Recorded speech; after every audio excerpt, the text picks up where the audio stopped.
Assalamualaikum teman-teman. Kalian sehat kan?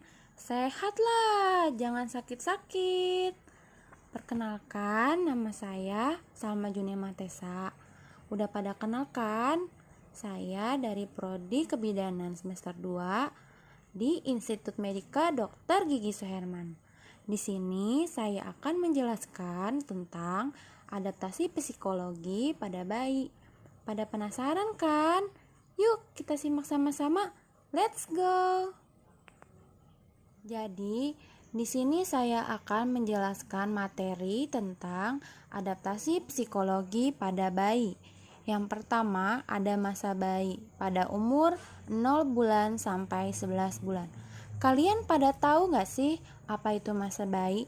Masa bayi adalah masa di mana kondisi erat antara ibu dan anak terjalin. Sehingga dalam masa ini pengaruh ibu dalam mendidik anak sangatlah besar. Yang pertama, itu ada masa neonatal pada umur 0 sampai 28 hari. Pada masa ini terjadi adaptasi terhadap lingkungan dan terjadinya perubahan sirkulasi darah, serta mulainya berfungsi organ-organ tubuh. Masa neonatal ini dibagi menjadi dua. Yang pertama, masa neonatal dini pada umur 0 sampai 7 hari. Yang kedua, masa neonatal lanjut pada umur 8 sampai 28 hari. Apa sih contohnya yang kita tahu? Pemberian ASI sesegera mungkin pada bayi. Yang kedua, perubahan pergerakan bayi. Yang ketiga, saat bayi dilahirkan harus ditangani dengan tenaga medis kesehatan yang telah terlatih dalam bidangnya. Yang kedua, masa postneonatal, yaitu umur 28 hari sampai 11 bulan. Pada masa ini terjadi perubahan yang sangat pesat dan proses pematangan berlangsung secara terus-menerus, terutama meningkatnya sistem saraf. Apa sih contoh-contohnya? Yang pertama, seorang bayi yang bergantung pada orang tuanya. Yang kedua, diberikan imunisasi sesuai jadwal. Yang ketiga, mendapatkan pola asuh yang sesuai. Yang keempat, mendapatkan ASI eksklusif selama 6 bulan penuh. Sekarang udah tahu dong masa bayi itu apa? Kita lanjut yang kedua, yaitu adaptasi psikologi pada anak.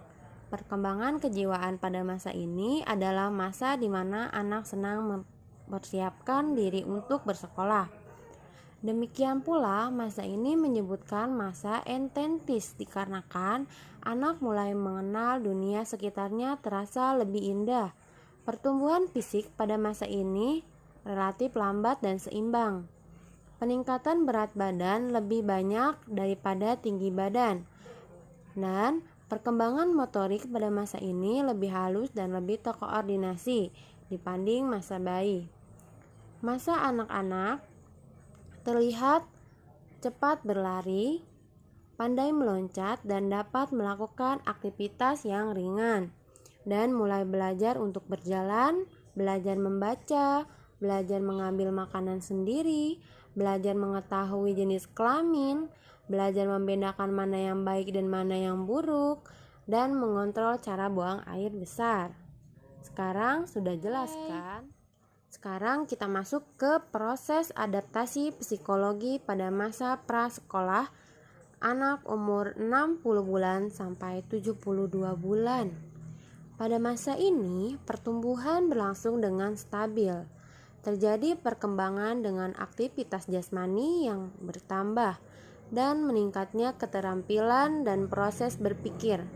Memasuki masa prasekolah, anak mulai menunjukkan keinginannya seiring dengan pertumbuhan dan perkembangan.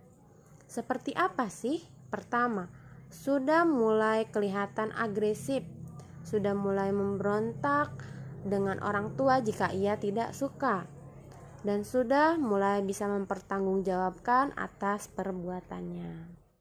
Nah, materinya udah mau habis nih. Kita bahas yang keempat, yaitu proses adaptasi psikologi pada masa sekolah. Dimulai sejak usia 5-11 tahun, disebutkan pula sebagai masa latensi atau latensi, laters, dan later, atau bisa disebut dengan tersembunyi, belum muncul, dan masih terikat. Pada masa periode ini, macam-macam potensi kemampuan anak masih bersifat tersimpan, belum mekar atau belum terpakai. Contohnya kayak apa sih? Yang pertama, belajar keterampilan fisik untuk permainan biasa. Yang kedua, membentuk sifat sehat mengenai dirinya.